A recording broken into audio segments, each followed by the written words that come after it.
Caitlin joins us up next. She's in Arizona. Caitlin, welcome to the show. Hello, how are you? Good. How can we help today? Yeah, I just had a quick question in regards to overcoming a negative mindset. So I'm 29. I live out in Arizona. I'm a single mom. And as you know, our housing market has been gazelle intense, to say the least. And I'm paying about 60% of my take-home pay in rent. Ouch. I can't buy in this market. I don't make enough. I pulled down to about 40 last year.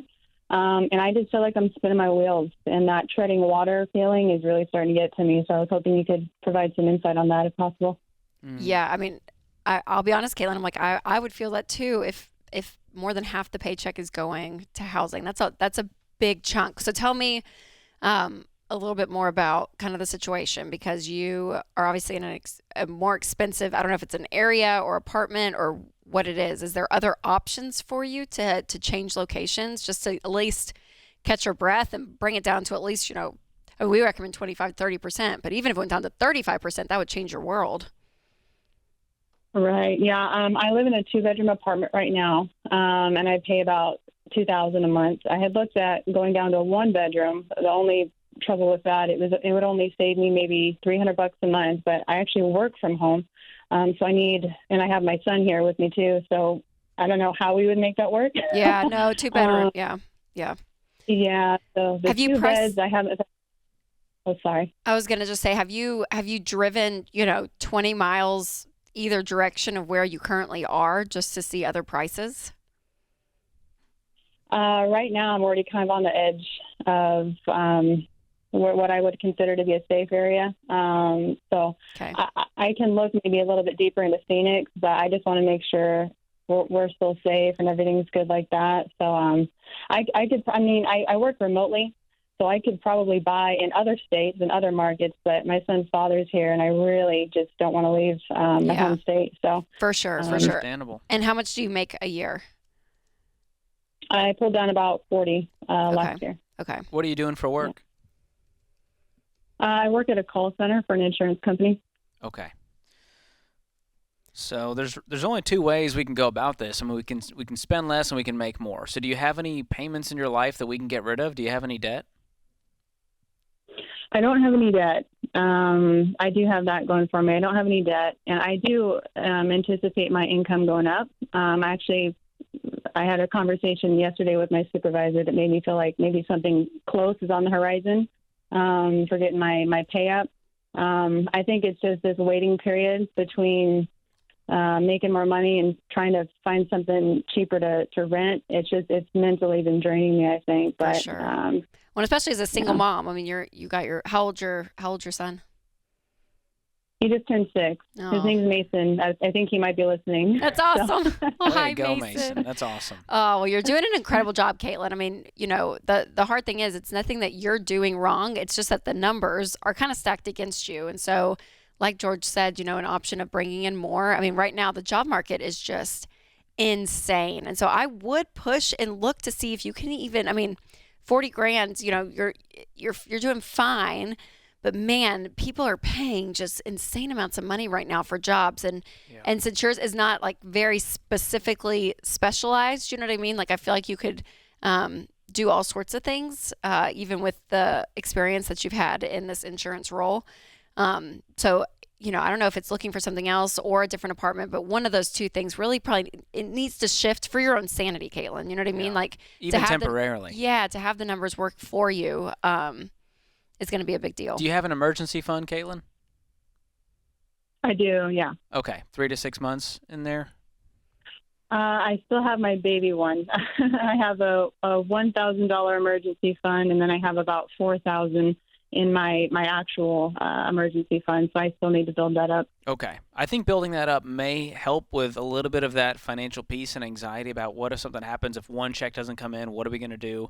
And if you get that in place, then I'm going to start saving up for a house slowly. And I know it's hard because there's not a lot of margin right now, but that feels like it's the long-term goal, and I'm hoping that all this craziness is not forever. And so a year from now, hopefully we're looking at a very different picture.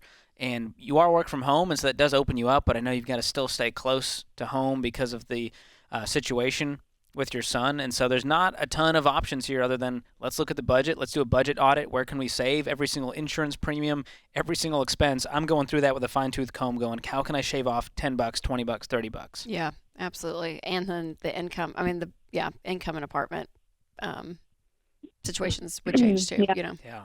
But you're doing a great job, Yeah. Caitlin. You really are. You're doing a great job for where you're at.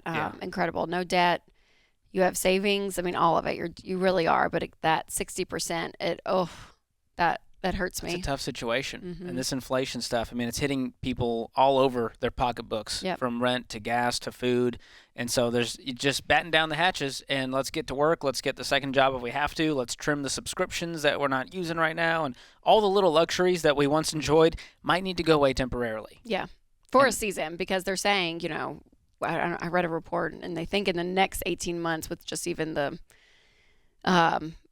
supply chain, all of that. But I'm like, I mean, the hard thing is after 2 years, I've just learned, who knows? Like, Who knows? That's right. I We remember, can predict all day. April of 2020 doing Instagram lives. I did one like every other day just to answer questions. And I remember I said, "Hi guys, I think by August This will all be over. It's all going to be over."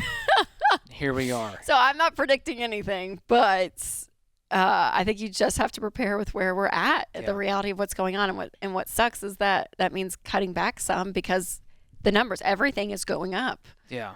And if you're single, you don't have kids, there's more options because we can go, all right, let's get you a roommate. Now, it's more difficult when you have a family, when you've got Yeah. kids involved. It's not that simple. Right. But if you work from home, that can open you up to a lot of options too. You may not want to live on the outskirts of town, but temporarily for a year, if we have to sign that lease to go, all right, we can now breathe and still hit our other financial goals, I'm okay with that. And it's amazing what peace of mind even does, right? Like we can talk about the numbers and the percentages and all of that all day long, but there is just something to be said about when you do have margin, it gives you a level of peace, like a level of like you can take a breath. And sometimes it's worth the things you never thought you would do. I never would live this far from wherever, right? People make these claims. And then when life starts hitting you and you think, okay, is it now I would rather live farther away Yeah.